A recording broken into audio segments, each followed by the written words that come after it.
This is Anna. This is Christina. This is Tanya. And you're listening to Life, Crime, and Life, Betrayal. Crime, and Betrayal. Life, Crime, and Betrayal.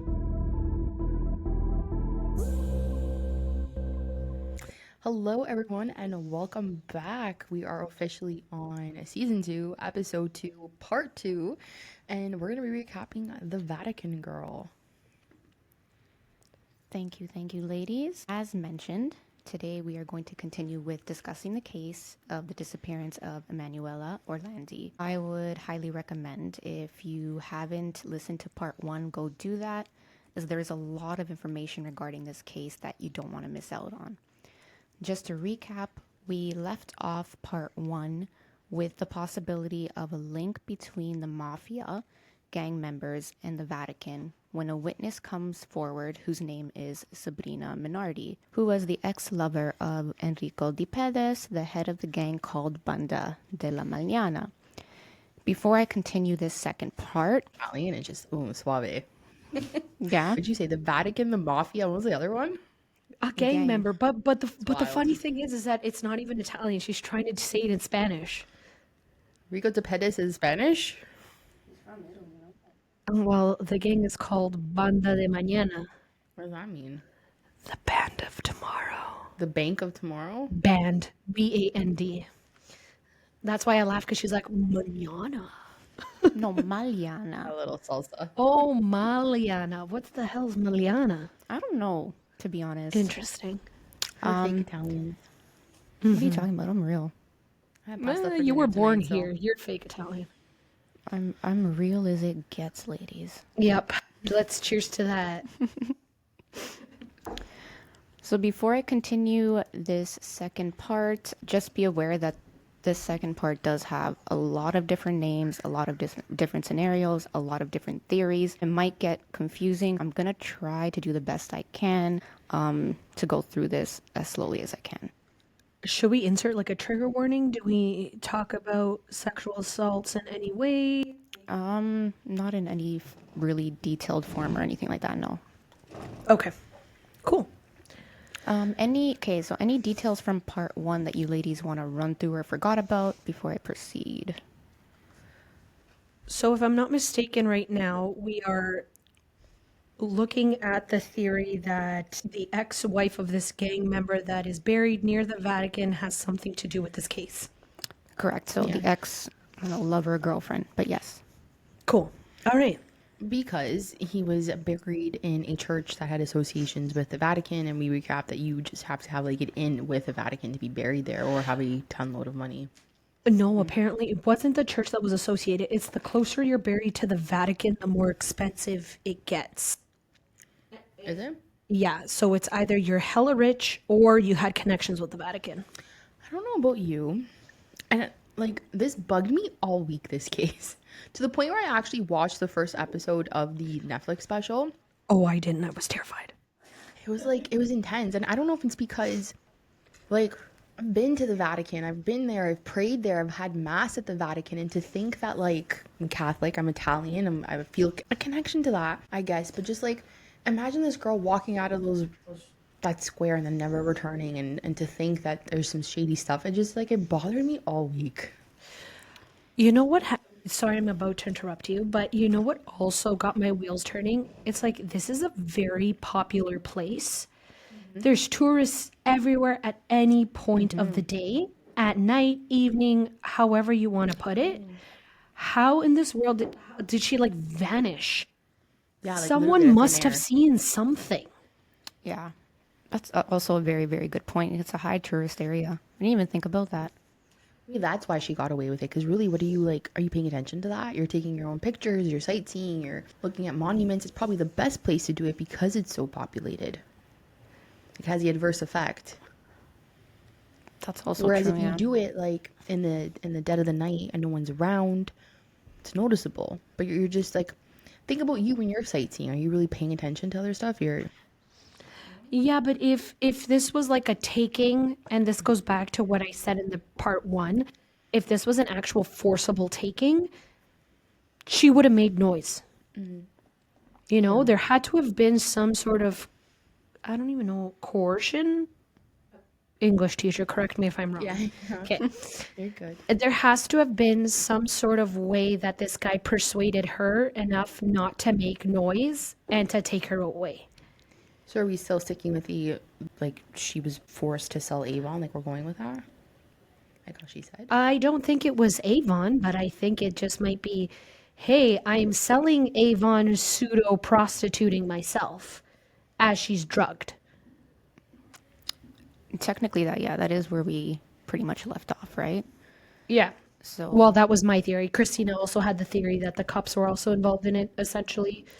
yes, she did, yes. I don't know if you have that many girls going missing at the time that they said. Yeah. Yeah, that's true. All right, let's get into part 2. Woo. The witness, Sabrina Minardi, when she comes forward with new information on the case, she declares that she was essentially involved in holding Emanuela Orlandi hostage for about 10 days. And if you remember, at the end of part 1, I introduced the lady Rafaela, who was the investigative television journalist.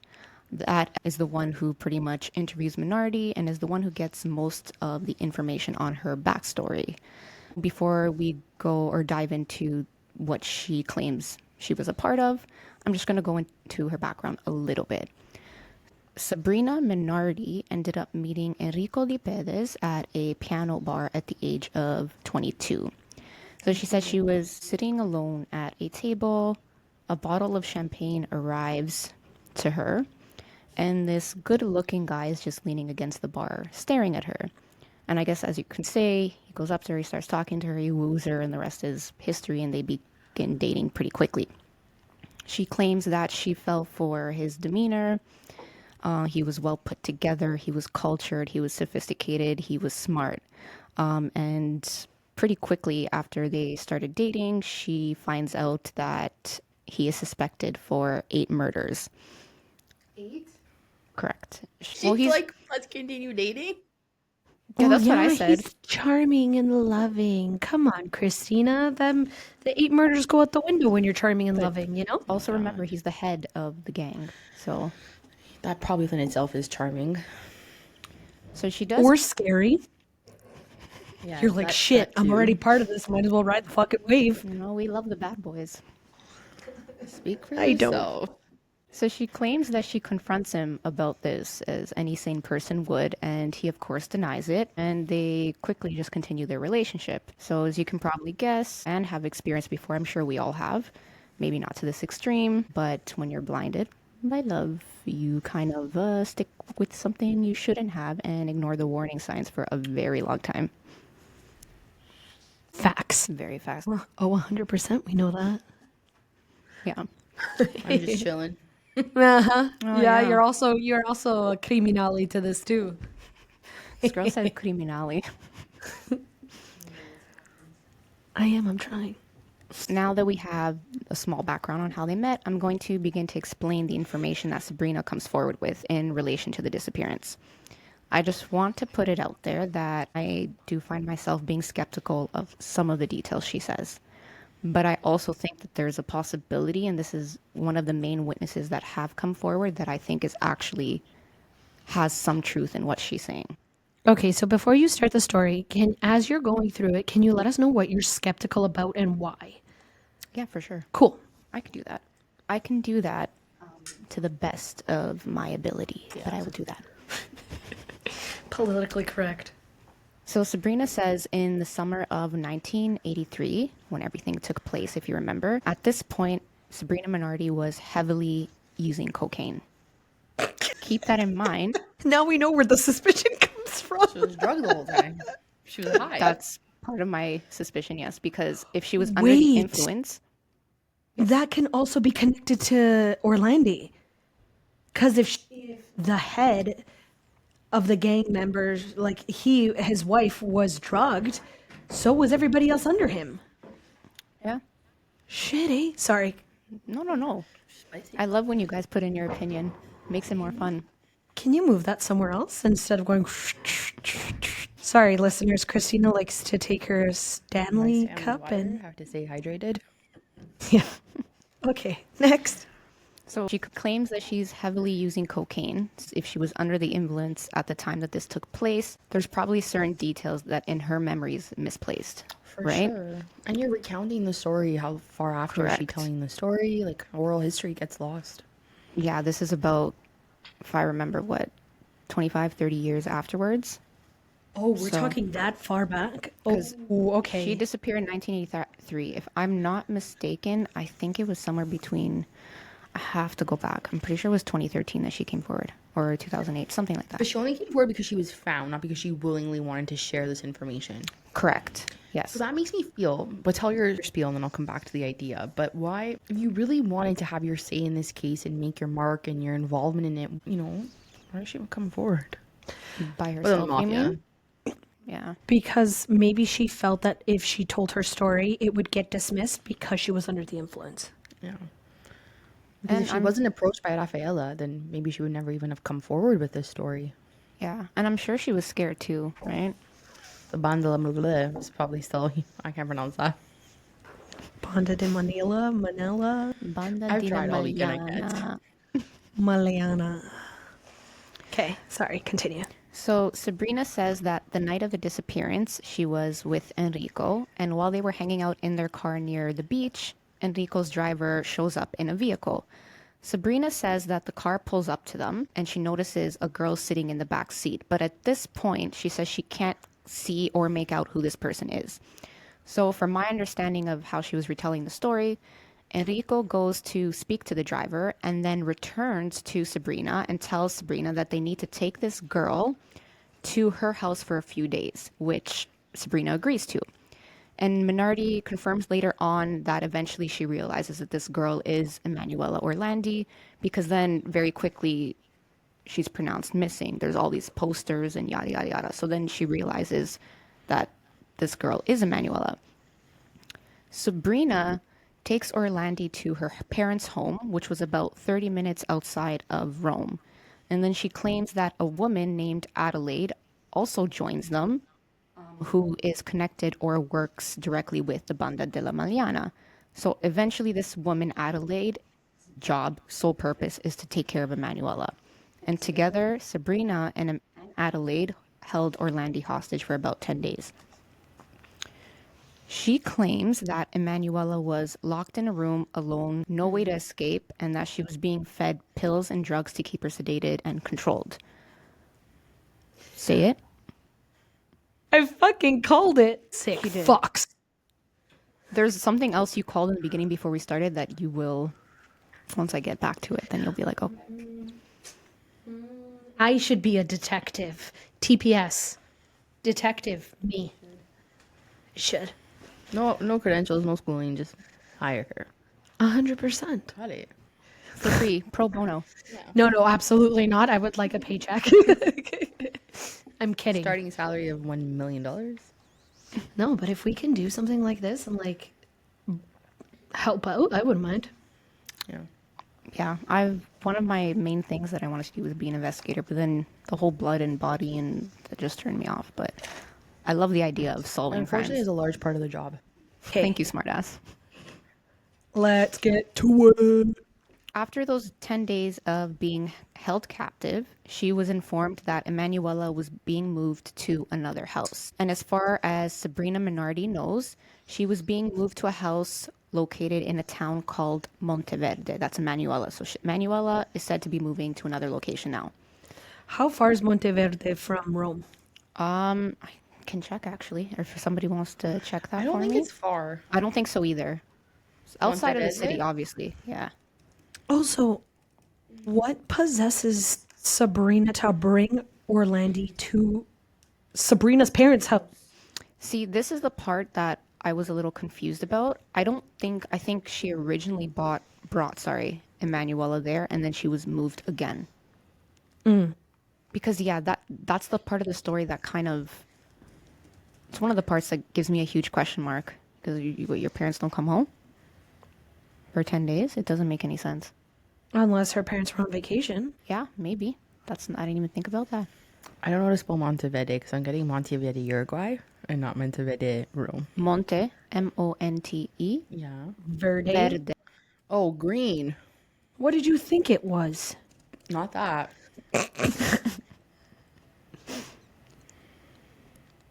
It's loading. My God. That's fine. 40 kilometers. Yeah, so Yeah, now okay, so it's So not that 40 far. minutes. Yeah, it's not that far. okay. Which So- is even more scary because if this is account of the story is correct, she was right under their noses the entire time. Well, we also have to take into account that she was already 30 minutes out of Rome. Yeah. So she could been, I don't know, we don't know where Sabrina's parents lived, but she could be like an hour or two away from Rome now at this point.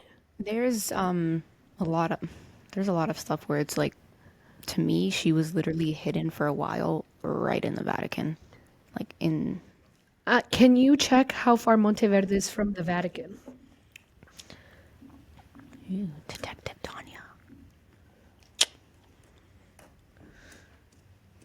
I just want to make my own conclusions, you know? I love that part. Like St. Peter's Basilica, I don't know.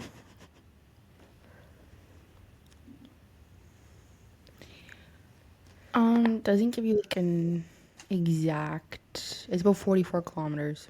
Oh, okay, so that's fine. Okay. Okay, continue. After the hostage situation, Sabrina says that her and Enrico were driving when he randomly stops at a bar and tells her to go inside for 5 minutes. This is shortly after Manuela gets transferred over to another house in Monteverde, according to her. When she gets to this bar and Emanuela tells her, go inside for 5 minutes, he quickly returns, and he returns in a different vehicle with Emanuela inside. There was a BMW parked nearby, and he tells Sabrina, take this BMW and bring this young girl to the Vatican petrol gas station. BMW, like the one that apparently she got into. Correct. That was, yeah. So if you remember in the first episode, police had spoken to some witnesses that saw a man talking to a person resembling Emanuela who drove a green BMW, which does actually give some credence to Sabrina's story. However, a lot of this information was already published. That's leaked, what I was right? just about to say. How much is it credible when this information's been public knowledge? This case was so massive and so much information got out there. It's hard to really say like what's But it true and what's makes not. sense though. Like as much as I would like to debunk it, it makes sense. This is the only like information that we're hearing that I can like confidently say it makes sense. You mean like Sabrina's story? Yeah, because she's not saying it's a green BMW. She's not saying what's in like the news. She's saying it's a BMW. Now a lot of people, depending on the time of day, it could have been blue, it could have been green, it could have been black, it could have been whatever the color it was. But she's saying it's just a BMW. Now if she was saying, "Oh, it's a green BMW, whatever style that was published," then I'd be debunking it. But I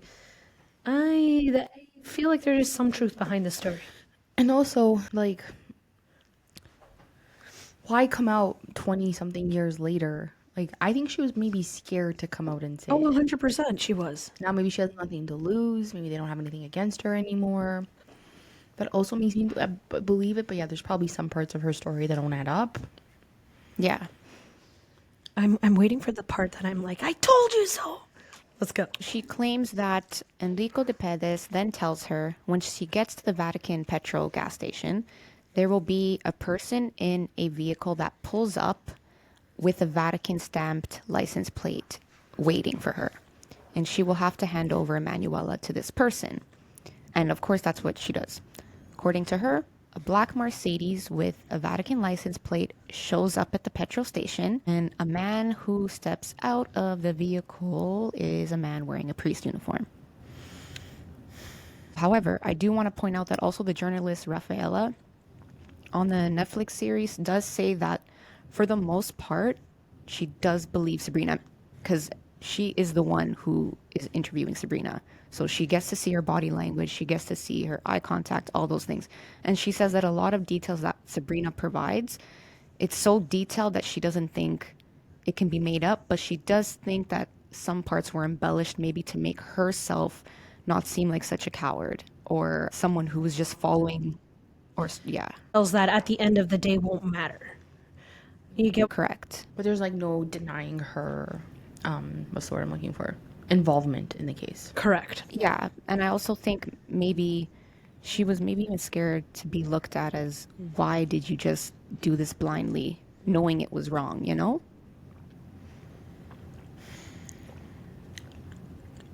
Now, a new person enters in the name of Giovanni Petrocca. She was a deputy chief of the roaming flying squad. Sorry, deputy chief of the Rome flying squad in 2006, and she was responsible for tracking down Sabrina Minardi to get more information on The the hell's a details. flying squad? I was trying to do research on it, and Is it like airplanes? Maybe like. yes, but she's an investigator, but I don't know. She's not police, but she has something to do with investigation. Cool. And, yeah. That's fine. If any of our listeners and viewers know Yes, what please. a Roman flying squad is, please educate us. Yes, I would love to know.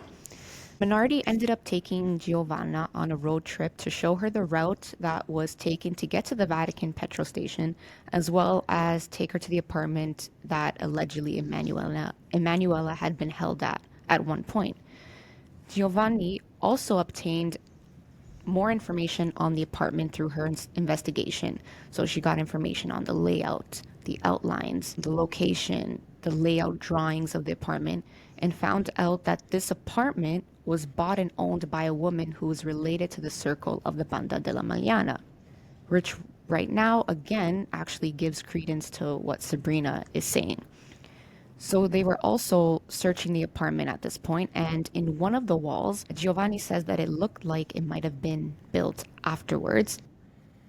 And she suspects it might be to conceal a hidden room or underground portion where possibly they were holding people hostage or illegal things were taking place. So at this point, more and more, it seems like the Banda della Magliana and the Vatican are involved.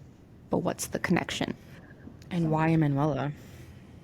Okay, you're saying the Vatican might be involved, but the only tidbit we have right now is the fact that someone came out of a car in a priest's uniform, Correct, according to her. according to Sabrina. Yes. But right now, what we know for certain is that the gang that she was involved with is absolutely part of the disappearance. But here's my question. Why didn't they just knock down that wall? I'm thinking maybe they didn't have A warrant? correct. Because yeah, for you to break down structures, you need a warrant and you need a strong one. It's like even with Paul Bernardo, the reason in the beginning they didn't go through the walls and the ceilings and stuff Yeah, is that's because they because they had a didn't warrant have- for certain areas, but they didn't Yeah. have enough evidence or enough of a strong case to be able to. Fair. Yeah. I'm going to break down a little bit of the Banda della Magliana through research and some of the documentary that I was watching. So the gang Banda della Magliana was split into two sectors. So you had one sector which was known as Testaccini, and this sector was controlled by Enrico Di Pedes. The other sector was known as Malinesi, which was run by Maurizio Abatino. However, in 1992, Maurizio was arrested by police and ultimately became a police informant and was under their protection. He eventually comes forward in 2017 to a journalist and says he has first-hand information that Enrico Di Pedes received money from the mafia, which ended up being funneled into the Vatican banks. However, it was never returned back to the mafia. So Enrico Di Pedes pretty much becomes sort of like the middleman between the two parties. So Maurizio suggests that the kidnapping happened all because the mafia did not get their money back from the Vatican. So this is their retaliation, basically. Stick it, Christina, stick it! Well, okay, well, why A little Emanuela? flute playing girl. Like, what does she have to do with any of this? Her family never even met Pope John Paul. Unless the father had something to do with the financial department of St. Peter's. Father wasn't a priest. Father was nowhere in the holy catechism triangle, whatever we want to call it. So obviously he had to be an administrator. And now this is all making sense because at the end, when he passed away and he's like, I know that they killed her, or whatever he said at the end, now is making sense. He knew, he absolutely knew that the reason why his daughter had disappeared was because of that transaction. And could And how are you gonna, and as much as you want to say, oh, but if he knew, he should have spilled, like, what does he have to lose? Again, it's that train theory. Do you kill one or do you kill everybody kind of thing, right? Oh, she's still in the father knew? That's what she's The talking about. father Okay. knew. The father knew. Because there's no way you're going to tell me that he didn't know, especially with this new information. I still don't think he knew, I but don't think he knew. it's He a hard had. it's a I, hard pill for me to swallow, to be I honest. just I don't don't know. think like your daughter's missing for 30 years and you because the mom's still alive. Like why wouldn't you give your like the wife closure? Their because of how siblings. powerful the people are that he worked for and the people that he worked for who they were involved with. We all have to understand how powerful the Vatican is, and we also have to understand how powerful any kind of mafia is, It's very powerful. Yeah. right? And I'm sorry, but like if you knew that tidbit of information, you're coming to terms that your daughter's dead. Yeah. I see where you're coming from. I don't know. I don't think he knew. I knew. I think he knew. I think he absolutely knew because there's no way you're going to say that before you die not knowing something. I think there are a handful of people who know what happened to her. I don't know if the dad is one of them though. I think so. Now that we have this possible link in why the mafia is involved with Enrico de Perez and the Vatican, all because of money, we're going to look a little more into the financials of the Vatican. This is where Roberto Calvi comes in. He Christina, was tell me it's just the Sistine Chapel money that's feeding the St. Peter's Basilica. No, obviously there's some shady Tell me, stuff going on tell me, behind there. 100%. Christina. There's no doubt in my mind. The whole Vatican started on a lie, selling indulgences. I think that definitely was a tradition they started and kept. Well, that's the what? Sorry. That was the second St. Peter's, though, because the first St. Peter's Yeah. burned down. Yeah. So, yeah, I mean, like, even today, you can't go to church without them asking for donations. Like, that doesn't end. I'd be a fool to think there isn't, you know. yeah, no, for sure. And this is why when my nonna Maria is like, oh, you should baptize your daughter, I'm like, nope. Yeah, I don't know. I don't know where I stand with it. I'm not a huge, like, I'll say I'm Catholic, but I'm not by no means a practicing Catholic. Yeah, you could call You yourself know? a non-practicing Catholic. I call myself a Yeah. non-practicing Me Catholic. too, usually, yeah. But maybe we're more like, it's not antagonists and it's not atheists. Not atheists. Agnostic. Agnostic, where you believe that there's a higher being, but you don't believe the bullshit that comes with it. Yeah, because there's definitely a lot of bullshit, that's for sure. All right, continue. I believe in God. Yep. Take a different stance there. Yes, So- she does. Now that we're going to go a little bit into the financials of the Vatican, just very surface level, we're going to talk about Roberto or Robert Calvi. And he was the CEO of Banco Ambrosiano, which was one of the largest private banks in Italy back then and was closely connected to the Vatican Bank. Apparently, Roberto Calvi was not a clean whistle, my friends. He allegedly assisted in covering up things the Vatican were doing with their money, such as funding for political movements, as well as he was laundering money for the mafia. Andrea Purgatori, the journalist we talked about in part 1, I have like a baby crush on him, shared some information. So he says Roberto Calvi and Paul Marcinkus is the president of the Vatican Bank, together built a shell company in the Bahamas to hide some fishy things that were going on. Roberto Calvi is collecting money from private investors and the mafia. Basically, this money couldn't be used freely, as you know, it was dirty money, and plus the bank had foreign exchange control and so on and so forth. Obviously, the money from the mafia, like I said before, is dirty money, so keep that in mind. He funneled it through the Vatican Bank, as the Vatican runs as its own state. They have different laws, and as we all know, they hide a lot of things. Then, using the shell company they built, they would hold the money there for a while, maybe do some legal transactions, who knows what. Then All eventually, assumptions, listeners and viewers, she's assuming. correct. This is what the journalist is basically talking about. This is his theory. They use this money, put it in the shell company, hold it there for a while, and eventually the money would move back to the Vatican bank and then back to the investors and the mafia as quote unquote clean money. I don't fully understand this. Like I tried, but I get the So they're concept. laundering it through the Vatican. They're using the Vatican bank for the, I guess because other banks there's foreign exchange, so you're losing money, you're losing value, plus it's dirty money. So the Vatican's involved somehow to put it to the shell companies. Then you do like the shell company is supposed to make it look like it's a legal thing, right? So Yeah. you're moving money here and there, you're making it seem like, oh, I bought toilet paper, I bought papers, I bought this, I'm employing people. And then eventually you bring it back and now it's quote unquote clean money because where it came from is from a clean company, basically. But this is what I think it means, but I'm not 100% sure because it kind of confuses me. It's too many words. I was hoping Tanya would actually know more. She's smart in these things, but I don't want to assume with laundering because laundering is a very very touchy subject. yeah, that's true. And if we start going on a wrong tangent, then we might not get in trouble, but I just don't want to I don't want to inform our viewers of something incorrect.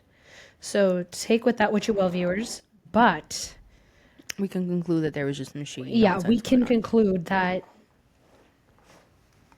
there was something shady going on, Yes, but for hear me sure. out now. I don't think the Pope knew. Pope John Paul II? Yeah. Because there was the theory that we touched up at the beginning that why would he say that? Because he knew something, he was super shady, blah, blah, blah. But what if he was just a puppet, be like in front of all the admin people that were just trying to funnel the shit? I think a pope did know though. One of them did. I think, yeah, I think there's, See, you say the Pope knew, but give No, I me. don't think Pope John Paul knew. But that's what I mean, though. Like, he genuinely came out onto the balcony and gave his messages because, again, the Pope is supposed to be held up to the highest standards. The Pope, I'm assuming, will trust his administration, Yeah. yeah, right? for sure. And there's just something about Pope John Paul, I don't know, from like my recollection and my memory. I just remember him being like the people's pope. Like people loved him, people mourned his death. Oh, yeah. Like I remember my mom kept the newspapers from when he died. Yeah, he was Like he was just the revered for a people's lot of pope. people. Yeah, but that's what I'm saying, though. He was just used as a puppet to the Yeah. administrators that were trying to do this dirty thing, right? It's a thought. The pope's just there, like, and it I'm should still be standing just on the plain, fact like, that the dad knew. yeah, a pope should just be there to like spread the word of God and be an embodiment of that here. I hate to think that they're involved in all that. Me No, too. the Vatican as a whole was involved, but yeah, not he's the just there to religious spread the aspect yeah. of it. You get what I mean? I think it was the government and the, like you said, the banks and stuff, right? There is stuff that points to the CEO and everybody else in between. But the Vatican is there as a religious figure. And that's It's a what business Pope, now. well, it is a business now. And I'm pretty sure, like, now the Pope that comes in, or Pope Francesco, Papa Francesco. there you go. I'm pretty sure now he might have like an insight on like money and stuff because of all of this, but Pope John Paul, I'm pretty sure did not know. Yeah, I went Pope John Paul, then Pope Benedict, and now it's Papa Francesco. Pope Francis. Papa Francesco. I think that's what they call him. But yeah, I still stand on the fact that the dad knew. I stand now on the fact that the Pope did not know. Okay, interesting. Okay. Back to it. This plan of the shell company actually worked for Calvi and Paul Marcinkus, for a while. But in 1978, the Bank of Italy produced a report on Banco Ambrosiano, which found that several billion lire had been exported illegally, leading to criminal investigation. So it's not, like Tanya said, it's assumptions, but I think there was a lot that was actually true because now they're realizing that all this money is being exported illegally. Calvi was tried in 1981, given a 4-year suspended sentence, and fined around 19.8 million US dollars. Back then, I guess is what it was equivalent to. He was released on bail pending appeal, and in 1982, Banco Ambrosiano went into bankruptcy, losing billions and billions of dollars. Amidst all this turmoil, Roberto Calvi then disappears to avoid the backlash. A short while later, a civilian walking the streets of London, England, is walking over the Blackfriars Bridge and found Roberto Calvi hanging from the bridge dead. Oh my god.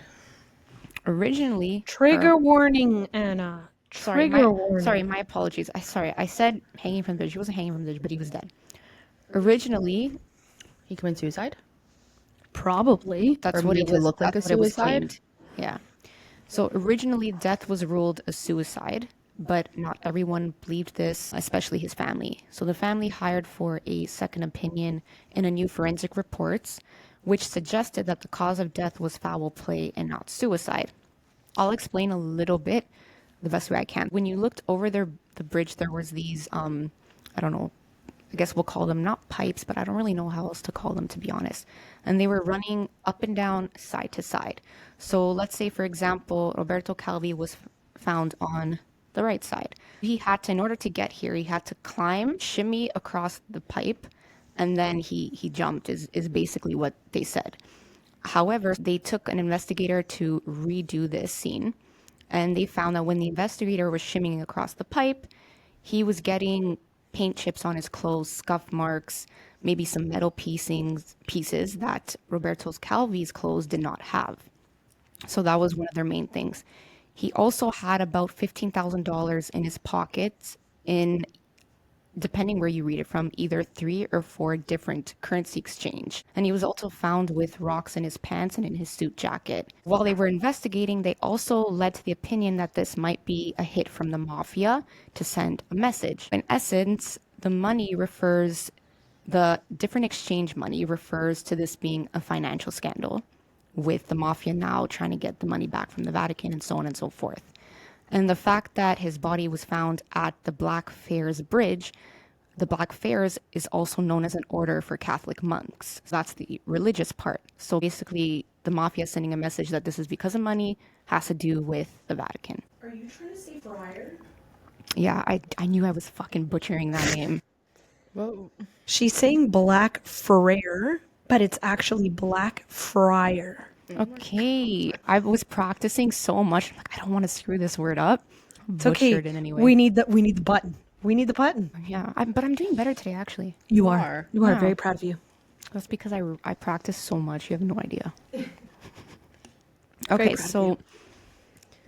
That's scary. you can see that there's possible credence to this as well, as the money is the possible motive for Emanuela's disappearance because the mafia, wants their money back from the Vatican, so they take the Vatican citizen as leverage. What's your thoughts on that so far?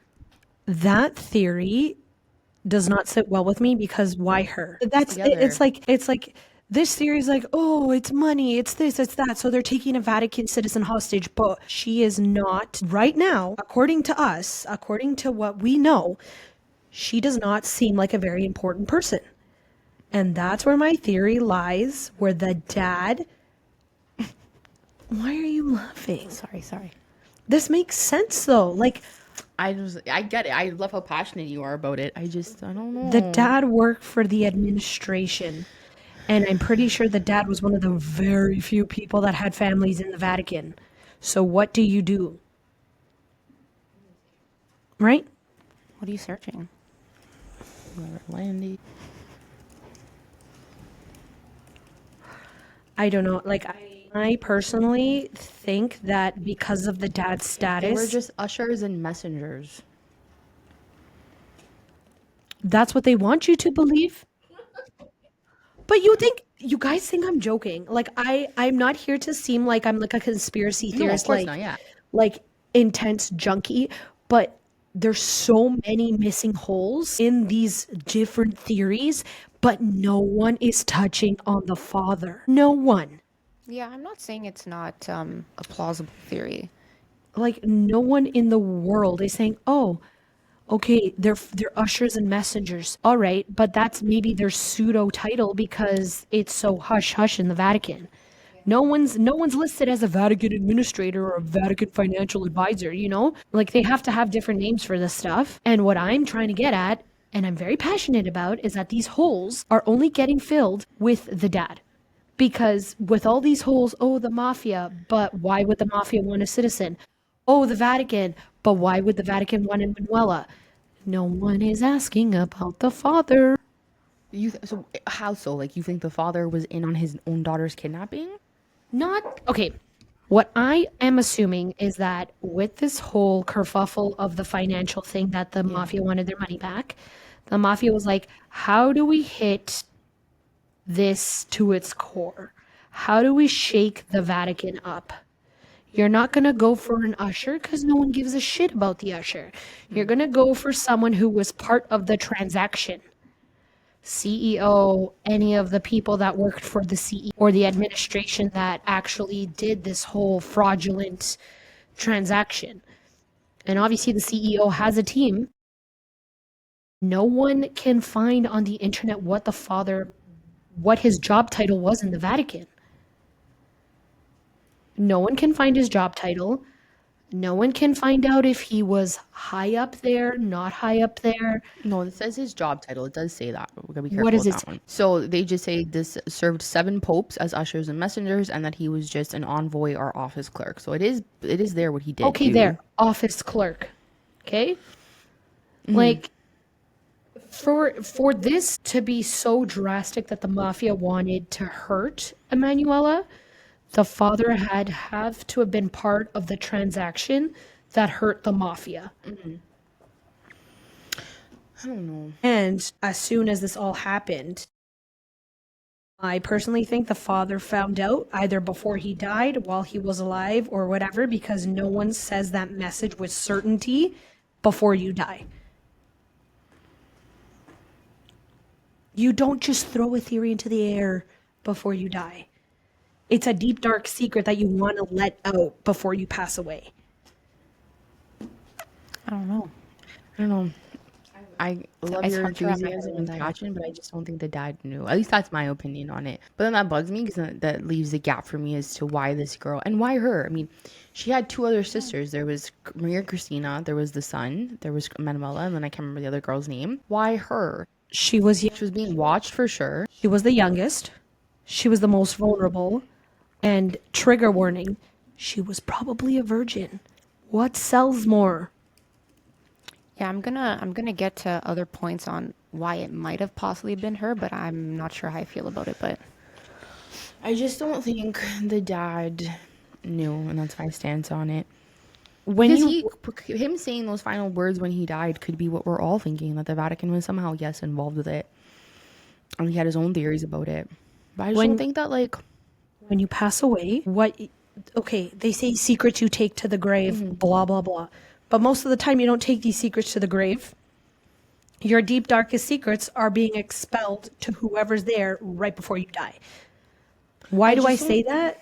Because I had a family member that passed away, and before she passed away, she was like, "I'm so sorry, I did this." Blah. Like, you just make sure that your conscience is clean before you go. Yeah, of course. I don't think it was a thing of being fearful. Like, the family went on to do a million interviews, TV specials, talk to people. Sabrina came forward. I don't Yeah, think, but that was 25 years later. I don't know. During the disappearance, the mafia probably, and again, speculation, if they told him, hey, keep your pie hole shut and go about your business, you're going to put a front and be like, oh, my daughter, blah, blah, blah, all this other stuff that the family's going through because you don't want to jeopardize the rest of your family. I still stand Yeah. on that, but sorry, we can go on a tangent Yeah. this whole time, but sorry. Continue me more. Yikes. okay, mi amor.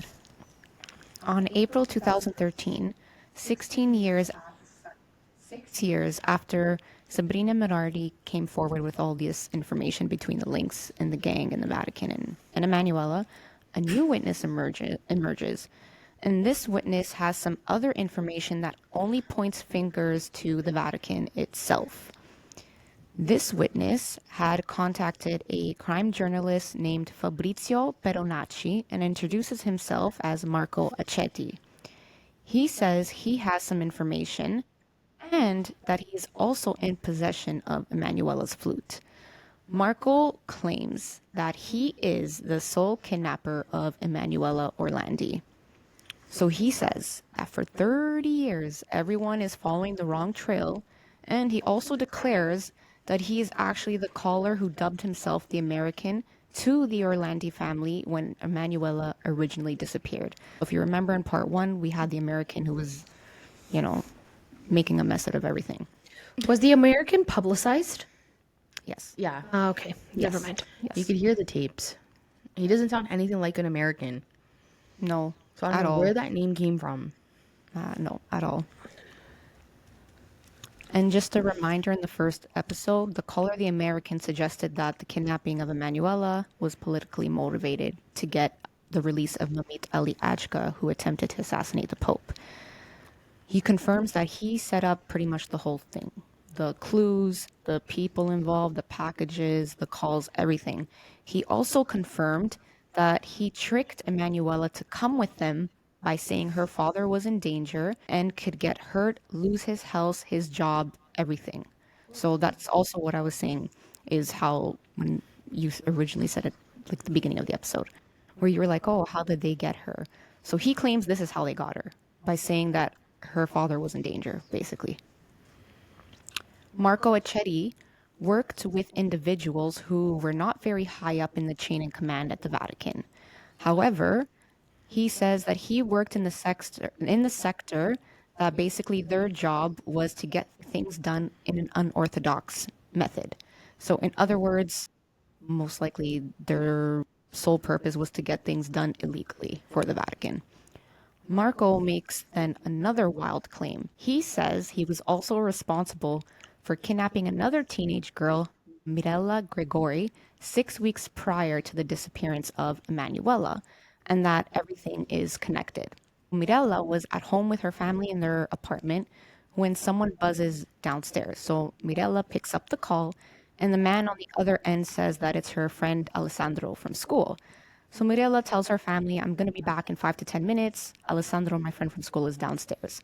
So she goes to talk to this quote unquote friend, but never returns. Marco then says, in order to convince Mirella to come with them, they tell her that her father is in a bad financial situation and that he could stand to lose everything if she does not come. Now, get this, for weeks, the Gregori family heard absolutely nothing about their missing daughter. However, a few weeks later, that changed when Mirella Gregori's sister and the husband received a call from a man who they claim had an American accent. This caller then says to write down the following on a piece of paper, and the caller just starts listing every clothing item Mirella was wearing the day of her disappearance, down to her undergarments. Marco suggests that the motive was to kidnap two young girls from two different citizenships. So Mirella's Italian citizenship, Emanuela is the Vatican citizenship. So that way it puts pressure on both sides to get the release of Mamit Ali Ajka. This is his claim.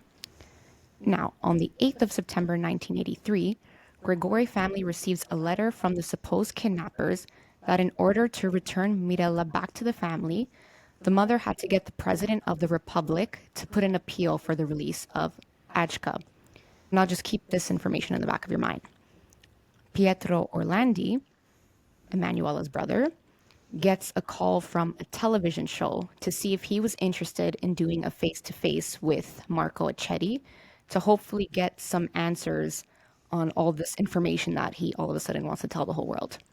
Of course, the brother agrees because at this point, him and his family for decades have been fighting so much to get answers and to find his sister. Yeah. However, in the interview, which you can find on YouTube, I watched it, Marco's very secretive, like very secretive. Every question Pietro seems to have about the case or his missing sister always seems to be deflected. This Marco was giving more questions than answers, and it seemed that the only real answers he ever had was information that was already publicized. Everybody knew those details. He never had nothing new or certain details that were never public. So it's just very fishy. And even though he was in possession of a similar flute to the one Orlandi had, it was also very clear that he was, in my opinion, he was lying to insert himself into the case. I will admit I have seen the interview. I don't buy a single word he said. No, he's so cocky. Yeah. And I think in that interview, Pietro says to Marco, when the American called, there was a detail that they never released to the media. And he said Yes. that the American said that Emanuela hurt something. She was physically injured. And then he says to Achetti, what body part was it? And Achetti couldn't answer. No. And then, you know what I didn't like either? This Achetti guy, while they're doing this interview, also says, oh, you know, we almost took your other sister, Christina, instead of Maria Christina. Emanuela. Yes, that was so bad. And did you see Orlandi's face? Like, he was so upset when and it was just like unnecessary. Why do you even need to? Why would you say that? That's, yeah, he was, He guys, was so cocky, rude, arrogant. yeah, Yeah.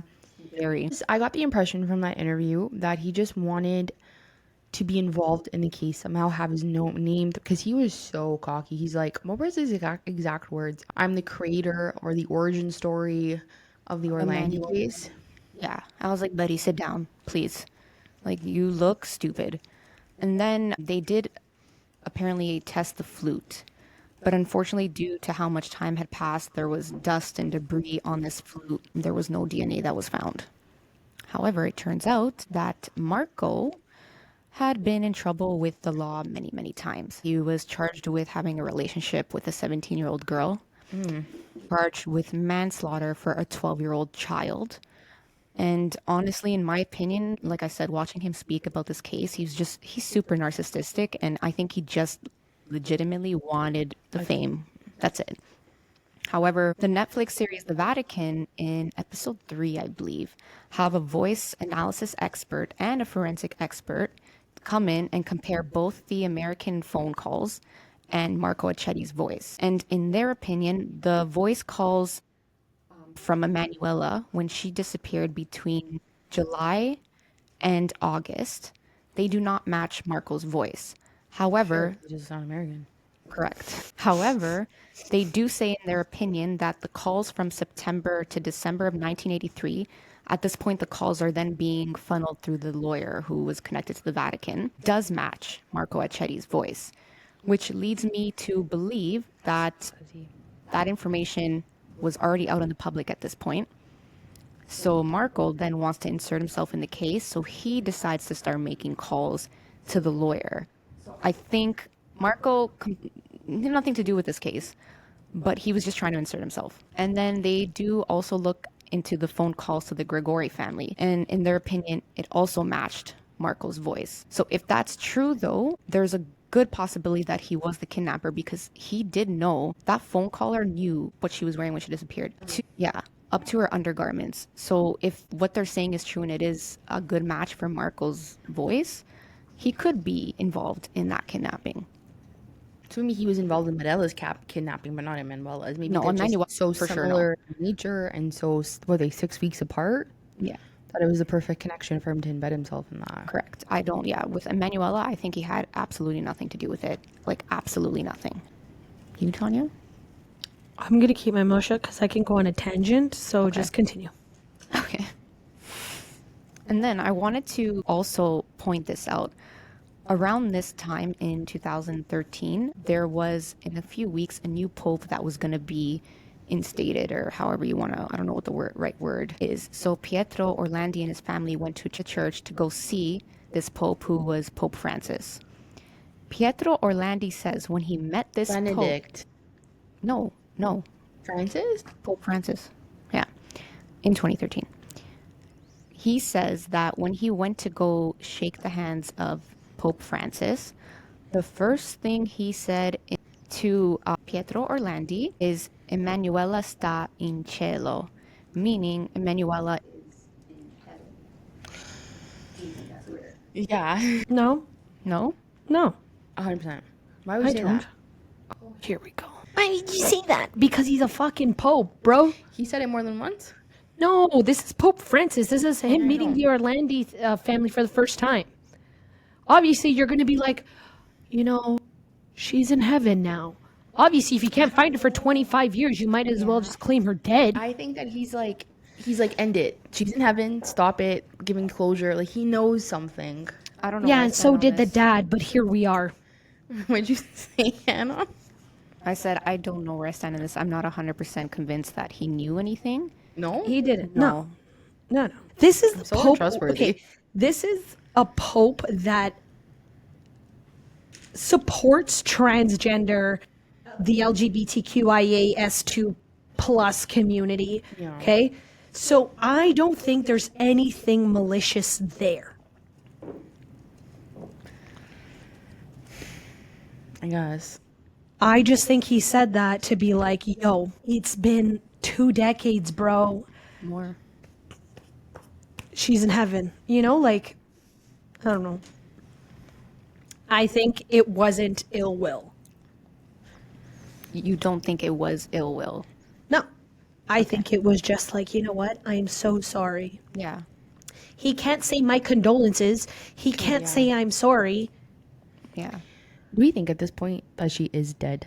Like she's not somewhere on like an island living her best life? She might be. Who knows? I don't know. We'll get to there at the end. We'll get there. Okay, then in 2016, a major scandal hits the Vatican. It was known as the Vati leaks. Do you guys have any knowledge of this at I've all? heard of that, yeah. You, Tanya? No, ma'am. Okay, so basically, all these financial records, confidential documents, secrets just started coming out from the Vatican, and it was a massive media circus. And as you can guess, the Vatican ended up having documents and their own investigation on Emanuela that had never been released to the family or to the public. As per the Orlandi family, the Vatican, when Emanuela disappeared, were basically saying that because Emanuela disappeared on Italian soil and not the Vatican soil, that the Vatican pretty much could not really get involved. So they didn't have their own investigation. They said it's all on the Italian police, is what they said. But lo and behold, they did their own investigation. It's like, yeah. Which is weird though, because She's a Vatican citizen. yeah, she like the Vatican's its own country, I Yeah. guess so. Yeah, but at that point, wouldn't you involve Interpol? You Yeah, would looks even think. more I don't suspicious. know. I don't know. Everything with the Vatican is suspicious, so I don't know. Don't be suspicious. Don't be suspicious. So this is where Emiliano Fittipaldi comes in, Who's this now?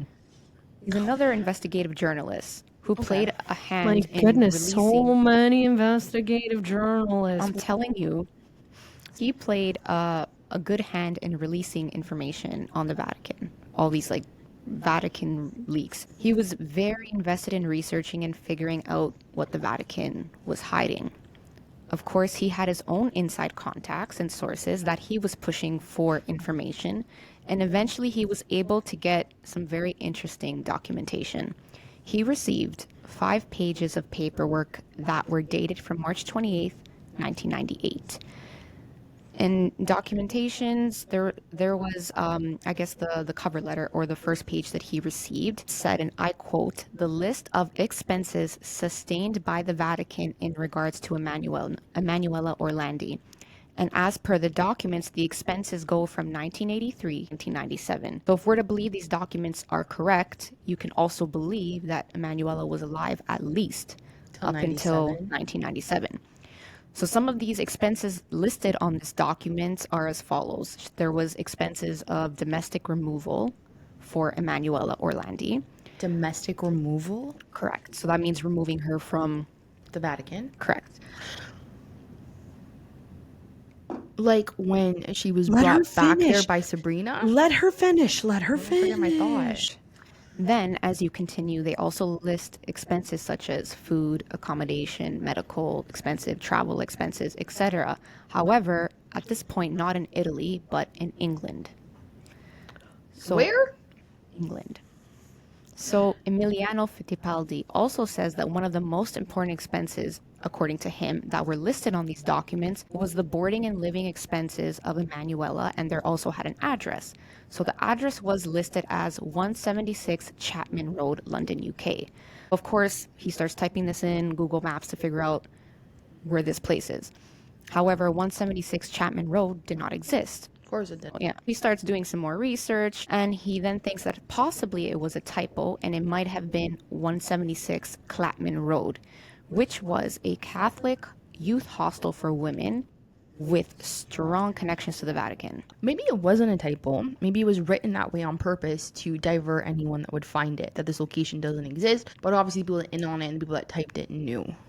That's actually a good point. I didn't even think about that. So like if we find it, like someone this gets released, 175 Chapman doesn't exist, to kind of like divert anyone who's snooping in the documents. That's a good thought, actually. They did say that they went to this hostel, and of course, they did their investigation, but they found nothing on Emanuela, which is not surprising. If these documents are true, they're gonna hide. Yeah, They because- probably gave her a new ID. They changed everything if they actually did move her to London. Yeah, because this is not the European Union at the time, right? Yes, So it they- is. Is it?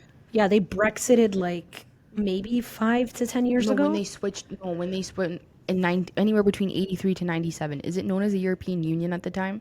Weren't they part of the European? No, I think it's later on. Like when did the Lita disappear and became the euro? Google when they became the European Union. Can't use my computer. Oh. That's all you, homie. Because I'm just thinking, right? Like now you can freely cross Europe. You don't need a passport when you go from country to country. Okay, they became Minus the UK, minus England. minus that. 'Cause I'm trying to think. They probably changed everything about this girl, her looks, her passport. Because how are you taking her over borders? She Yeah, looks so 100%. different. And it's smart because this was only popular in Italy. So even if people saw Emanuela, unless you're Italian, you wouldn't know who she was. No, it did gain. I was reading about it. I was obsessed with this all week. It did gain a lot of worldwide attention. Only after, though, however, all the stuff about Ahmet, how do you say his name, Achki came out. Of course. Prior to that, no one cared because like, oh, someone went kidnapped, boopty crap. Yeah. It wasn't until they started involving the Pope's shooter that it gained world, like CNN and all those places started reporting on it. So she was well known at that point. But 'cause that it was gained- very quick into when she disappeared. That wasn't like Yeah. years later, right? So I Of don't know. course you'd bring her to like yeah. I mean, this place had connections to the Vatican. Strong connections. Yeah. Interesting. Okay, continue. You can't unjustify that. Why you have close connections to the Vatican? Yeah. And it's 175 Chapman, like It's fishy. I'll say that for very sure. On the last page, the 5th page that this investigative journalist received had the list of the final expense, which was a total of about 21 million lire. And it was spent on, and I quote, general activity and transfer to the Vatican state with relative handling of final paperwork. 21. Just hearing that before I proceed, what he thinks that means. What do you guys think that could mean? That they killed her and transferred her to the Vatican and signed, sealed, delivered. She is buried in the Vatican. Yeah, I don't want to think that she's dead, but yeah. Basically, that's the exact conclusion that Miliano comes to, So that she died in London. it's basically she died. They transferred her back to the Vatican, did the paperwork, and her burial. Here's my theory. Yes. Okay. Reeling it in here. She was drugged, prostituted, handed over to the Vatican. The Vatican's like, shit, what do we do? Transfer her to England. She gets massively sick because of everything that's being done. Then she passes away from like either STI, STD, whatever, AIDS, something related to her trafficking. Vatican's like, fuck, what do we do? Transfer her back. She's buried in the vaults. Or in a church with an unmarked grave. Yeah. So the journalist does say that, we have to take this with a grain of salt because, again, there is no 100% confirmation at that point that these are true documents. However, I was doing a little more research and I found an article from the Catholic World Report that was published in November of 2024. And despite prior denials from the Vatican about these documents, the prosecutor for the Vatican has finally confirmed that they do actually, in fact, hold documents on Emanuela Orlandi. However, they're confidential, so we don't know what's in those documents, but before they were completely denying any Fuck involvement. the word confidential. Fuck that, because there's a family that wants to know answers. Fuck you and your confidentialness, because that family deserves answers. And two, how in the hell are we going to take this with a grain of salt because it's not official documents? Bro, they're official documents. They're not going to make up fucking shit to be publicized to the world to give them a bad rep. Yeah, I think they're They're legit too. I'm not taking this as a grain of salt, and I'm not accepting the word confidential in this because it is not fair.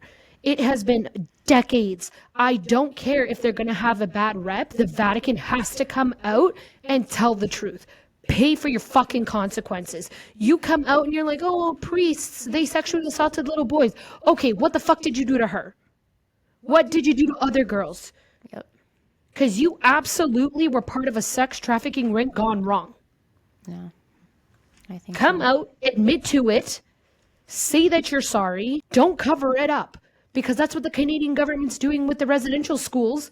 Fucking say sorry and do something about it. Yeah. Sorry. No, you're 100% right. Like, everyone makes mistakes. Pope Francis can be the leader and say, yes, we made a mistake. I am so sorry. These are our past mistakes, and we are going to fix it. Covering up doesn't fix the situation because once they get caught, it's going to be 10 times worse. Oh, yeah. Just come out. But they will never. Never. No. Never, because there's more than the Vatican involved. And that's where my theory still stands that the father knew. You laugh, but I think a higher power was prohibiting him from actually telling his family the truth. There are higher beings in the Vatican. This world is filled with higher beings.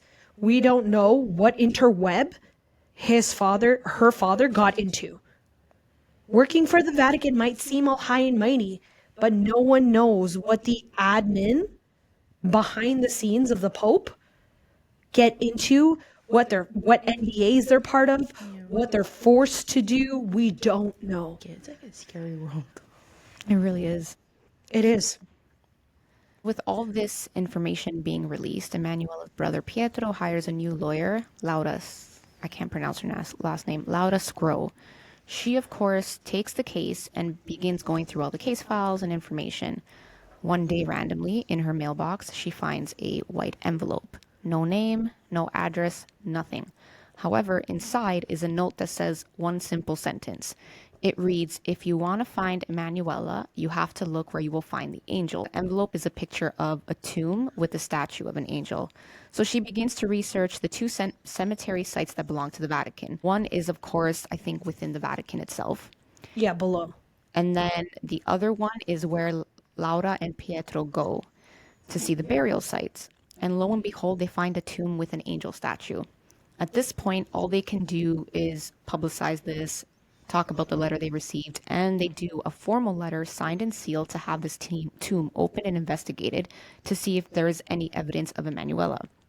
And guess what? In just a few short months, they actually get the approval to go through this tombstone. But unfortunately, once they dug through it, they didn't find anything. Not even the bones of the people who were actually buried in there, which is fucking weird to me too. But once again, all this happening brought more attention back to the case of Emanuela. And then all of a sudden, a new witness emerges in the form of an archbishop whose name was Carlo Vigano. So on June 22nd, 1983, Vigano at this point was a young priest who at the time was the secretary for the state. He says around 8 p.m., and remember, June 22nd, 1983 is the day Emanuela goes missing. So he says around 8 p.m. that day, he receives a call from Father Pancerioli, who was the head of the Vatican press office. He says that he receives a call from a mysterious man who claims to have kidnapped Emanuela. Now, if what Carlo Vigano is saying is true, then that means that whoever did call the Vatican is the actual kidnappers, because at 8 p.m. on June 22nd, 1983, Emanuela had not yet been reported as missing. Remember, she's reported the following day. So, in fact, if it's true, that means the Vatican knew all along and never really did fuck all. And don't tell me that the father didn't know. You're laughing, but now the holes are being filled with that the father knew and couldn't say shit. Because how is she such an important figure that the press, the Vatican press, knew? Yeah, that was like a lot of questions too in the series as well, is because they were like, why kidnap Emanuela and not someone who has higher authority that can move it more, right? Like you kidnap this young girl who really, she's just going to school, she plays the flute. Yes, her father works for the Vatican, but he has no pull. He's not anyone important. But then it possesses the question, did Emanuela know something within the Vatican itself? Now, we bring in one of the more recent findings in this case in the form of a person who claimed to be Emanuela's close friend. She claims that a few days prior to her disappearance, Emanuela calls her and said that someone close to the Pope had been bothering her, and it was hinted that it was sexually motivated. She didn't go into much details, even reading the small information online as well.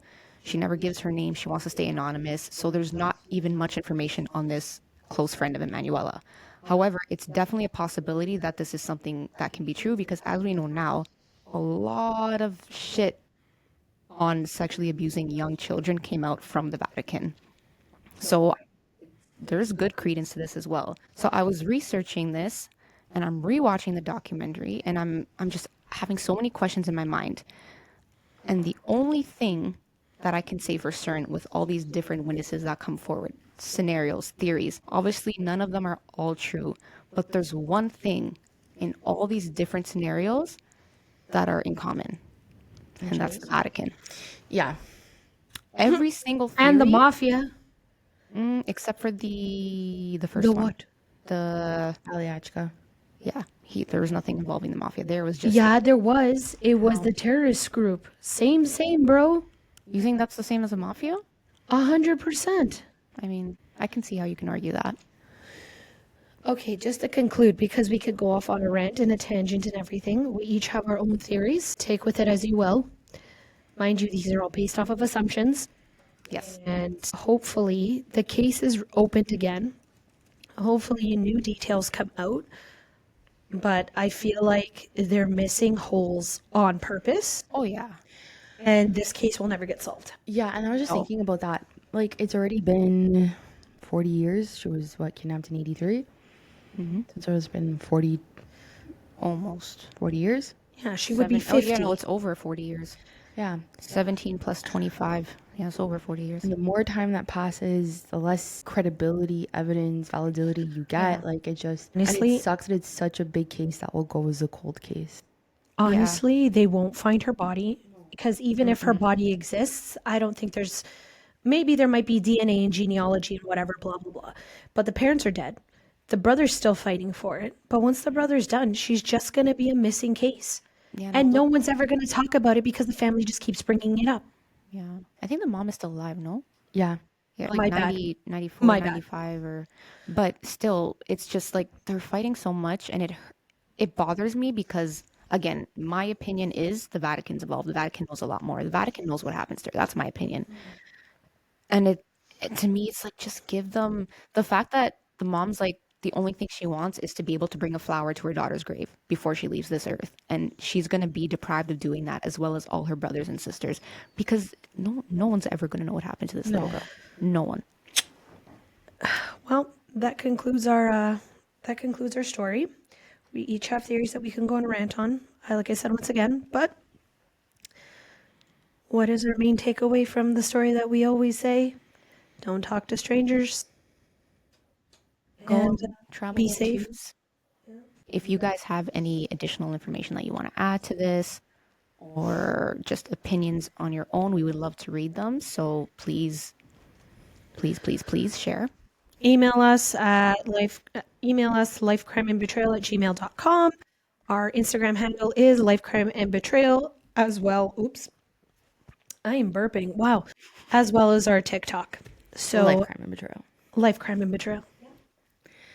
It's been a slice. That was an intense case. It really ate up a lot of my thoughts this week. I'm not going to lie. Oh, yeah. Yeah. Watch the documentary. It's great. It's it's a really good one. Yeah. All right, everyone. Have a good rest of your day. Love. Bye. Bye.